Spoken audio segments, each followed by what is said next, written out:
जो एनडीए और ये तथाकथित पॉलिटिकल इंडिया, इन दोनों गठबंधन से जो दल अलग हैं और जो बहुजन समाज की बात करते हैं, उनको लेकर के बहन जी एक तीसरा मोर्चा, जो असली मोर्चा होगा 85% बहुजनों का, उसको लेकर के युद्ध के मैदान में 2024 के आम चुनावों में जाएंगे और देश की प्रधानमंत्री बनेंगे। ये बहुजन समाज पार्टी और आकाश आनंद जी का एक मास्टर स्ट्रोक है। जिंदा है भाई, हम मैदान में हैं और हमारे लोगों के हक अधिकारों के ऊपर कुठाराघात करोगे तो अब हम तुमसे सत्ता भी छीनेंगे। बस अब एक नई बसपा का उदय हो रहा है। हमारी लड़ाई इन दोनों मनुवादियों से है।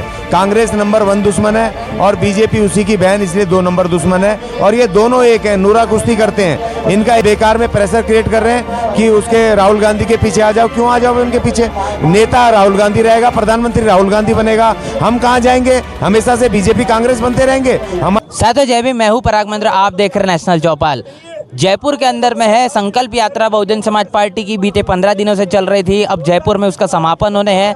लगातार लोगों से बातचीत कर रहे हैं, जानने समझने की कोशिश कर रहे हैं कि कैसे इस संकल्प यात्रा के दौरान बहुजन समाज पार्टी अब क्या नई रणनीतियों को लेकर आने वाला पड़ाव लड़ेगी, किस तरीके से इस विधानसभा चुनाव को देख रही है। हमारे साथ में अज्ञानी जी मौजूद है। लगातार अपनी बातों से, अपने अनेकों प्रकार की चीज़ों से लगातार सुर्खियों में बने रहते हैं। बहुजन विचारक है, बातचीत करने की कोशिश करेंगे। किस तरीके से इस संकल्प यात्रा को देख रहे हैं सर?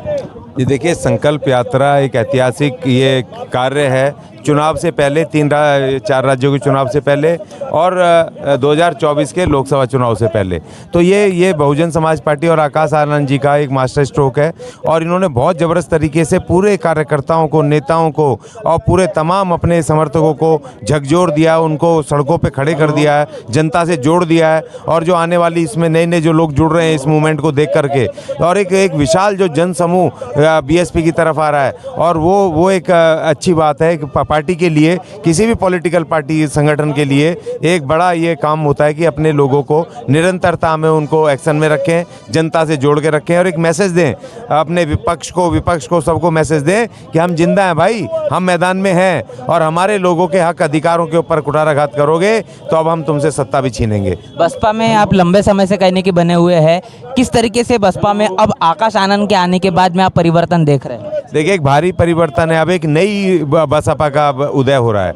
जिस तरीके से जब मान्यवर काशीराम जी काम कर रहे थे, उसके बाद जब उन्होंने बहन जी के हवाले किया इस मिशन को, तब उन्होंने अपने तरीके से, अपने स्टाइल से इसको बहुत ज़बरदस्त लेकर के आए, उठाया। और अब जब नया युवा जो इंग्लैंड से पढ़ के आया, जो बहुत पढ़ा लिखा और एक सुलझा हुआ, एक सौम्य, एक अच्छे स्वभाव का एक नौजवान है, वो अब आगे बढ़ाएगा इसको अपने तरीके से, आधुनिक तरीके से। और युवाओं के अंदर एक नए शक्ति संचार का उदय हुआ है और वो आकाश आनंद जी के साथ ताकत से जुड़ने के लिए आ रहे हैं। तो एक नया परिवर्तन आएगा। और ये देख भी रहे हैं आप, जिस तरह से आधुनिक मॉडर्न जो उसके चीज़ें थी, या इंस्ट्रूमेंट थे या मीडिया थी या दूसरी चीज़ें थी, जिसको बीएसपी कभी इस्तेमाल नहीं करती थी, आज आकाश आनंद जी ने उसको तेजी के साथ उसको प्रचार माध्यमों को इस्तेमाल करके उनका, तो इसलिए अब जो बहुजन समाज पार्टी आने वाली है, एक नए स्वरूप में आने वाली है, आधुनिक स्वरूप में, आकाश आनंद जी के नेतृत्व में एक महान सत्ता की तरफ, जो बहुजन सत्ता जो होनी है, जो समता मूलक समाज का एक वो करेगी, स्थापना करेगी। जो हमारा बुद्ध का सपना था, जो इसको धम्म का सत्ता जो स्थापित करनी थी, वो जिसको इसका उद्देश्य है उसको पूरा करेंगे। इंडिया गठबंधन आप देख रहे हैं, क्या लगता है इंडिया गठबंधन में बहन मायावती शामिल नहीं हो रही? लगातार सुर्खियां बनी है कि बहन जी गठबंधन में शामिल नहीं होना चाहती या फिर शामिल हो रही है, इससे बातचीत चल रही, उससे चर्चा चल रही, क्या बताएंगे इसको लेकर? देखिए, बहन जी ने पूरी तरह क्लियर कर दिया। पिछले हफ्ते भी उन्होंने कहा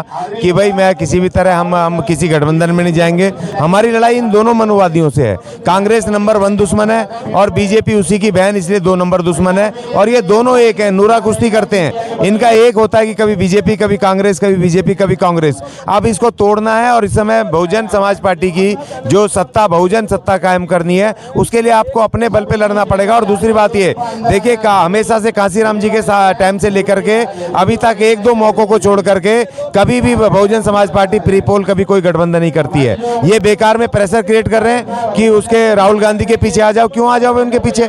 नेता राहुल गांधी रहेगा, प्रधानमंत्री राहुल गांधी बनेगा। हम कहाँ जाएंगे? हमेशा से बीजेपी कांग्रेस बनते रहेंगे। हमारा नंबर कब आएगा? हमारा नेता कब वहां से लाल किले की प्राचीर से तिरंगा फहराएगा 15 अगस्त को? कब संसद में बैठ करके हेड करेगा, कब वो इस देश का उसका बजट को पढ़ेगा, कब इस देश की कानून व्यवस्था को बेहतर करेगा, कब हम इस देश की सेवा करेंगे। तो अब हमारा मौका आ गया। बहन कुमारी मायावती ने फैसला ले लिया कि हम खुद लड़ेंगे और तीसरा मोर्चा खड़ा करेंगे, वो मोर्चा जो एनडीए और ये तथाकथित पॉलिटिकल इंडिया, इन दोनों गठबंधन से जो दल अलग हैं और जो बहुजन समाज की बात करते हैं, उनको लेकर के बहन जी एक तीसरा मोर्चा, जो असली मोर्चा होगा 85% बहुजनों का, उसको लेकर के युद्ध के मैदान में 2024 के आम चुनावों में जाएंगे और देश की प्रधानमंत्री बनेंगे। जी, प्रधानमंत्री मोदी के जो आर्थिक सलाहकार है वो कह रहे हैं कि भारतीय संविधान को बदलना चाहिए, अनेकों प्रकार से बातें चल रही थी, लेकिन अब प्रधानमंत्री मोदी के करीब के लोग इस प्रकार की बातें कर रहे हैं, क्या बताएंगे ऐसे लोगों को? देखिए, ये बिल्कुल ही दुर्भाग्य की बात है। मैं इसका पूरी तरह से विरोध करता हूँ, कड़े शब्दों में इसकी निंदा करता हूँ। और दूसरा, प्रधानमंत्री जी से बहन जी ने तुरंत ही अगले दिन, एकदम से अगले दिन ही उन्होंने उसको कह दिया था कि भाई ये इसने गलत बोला है, इसको वापस लो। और वहाँ से कुछ स्टेटमेंट भी आया, लेकिन प्रधानमंत्री जी ने नहीं बोला। इसका मतलब ये कि पहले वो साधु बोल गया, पहले वो सुदर्शन न्यूज का मालिक ने संविधान के विरुद्ध शपथ दिलवाई, और अब ये उनका सलाहकार समिति का बोल रहा है। उसके बावजूद भी प्रधानमंत्री जी ये नहीं कह रहे कि भाई ये इससे हम संविधान को नहीं बदलेंगे। इसका मतलब ये सरकार की और ये तमाम लोगों की साजिश है और ये बुलवा रहे हैं उनसे, ये मिले हुए पूरी तरीके से। तो इसलिए हम कड़ी शब्दों में निंदा करते हैं और उनको चेतावनी देते हैं कि अगर संविधान की तरफ तुमने आंख उठा के भी देखा और वैसे भी देखो या ना देखो, 2024 में तो तुम्हें बदलना ही है। हमें अपनी सरकार बनानी है, अपने नेता को, देश का प्रधानमंत्री बहन कुमारी मायावती को बनाना है। आकाश आनंद को लेकर लगातार सवाल निशान खड़े किए जाते हैं, उनके ऊपर में आरोप भी लगते हैं कि उनको ये जो विचारधारा या फिर ये जो बहुजन समाज पार्टी मिली है, ये विरासत में मिली है। क्या बताएंगे ऐसे लोगों को लेकर? देखिए, जो आज़ादी की जंग के बाद, उसके बाद जितने भी नेता इस देश में आए, चाहे वो श्रीमती इंदिरा गांधी हो, चाहे उसके बाद फिर वो अपने ये राहुल गांधी, सोनिया गांधी, प्रियंका गांधी, जयंत चौधरी, अखिलेश यादव, उधर आप चले जाओ तो अन्ना डीएमके के वो स्टालिन जी, उधर चले जाओ तो उद्धव ठाकरे जी, और ये तमाम जितने भी राजनेता हैं, सारे के सारे विरासत में ही तो आए हैं। ये कौन से इन्होंने बड़े बड़े आंदोलन करें, बड़े वो करें। और जबकि मैं कहता हूं कि मैं तो सैल्यूट करता हूं कि वो आकाश आनंद बुद्ध के रास्ते पे चल रहा है, क्योंकि गौतम बुद्ध भी राजा के बेटे थे और वो सब कुछ छोड़ छाड़ करके, और वो भी ज्ञान की प्राप्ति के लिए और मानवता के उद्देश्य के लिए वो उन्होंने सब कुछ छोड़ा। और आज आकाश आनंद भले ही चांदी का चम्मच लेके पैदा हुए हो, भले ही विरासत में उनको राजनीति मिली हो, मगर वो नौजवान सारे सुख छोड़ करके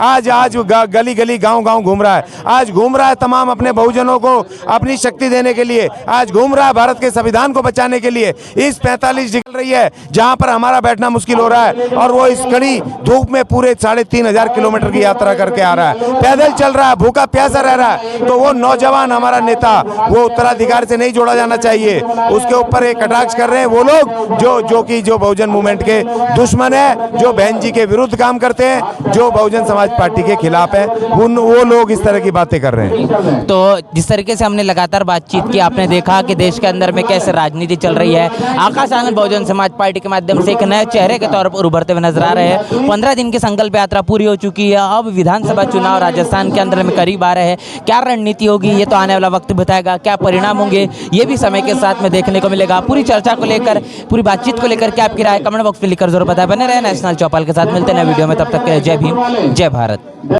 बहुजन विचारधारा को घर घर तक पहुंचाने के लिए हमारे YouTube चैनल को सब्सक्राइब करें, लाइक करें, कमेंट करें, शेयर करें और बेल आइकन की घंटी दबाना ना भूलें।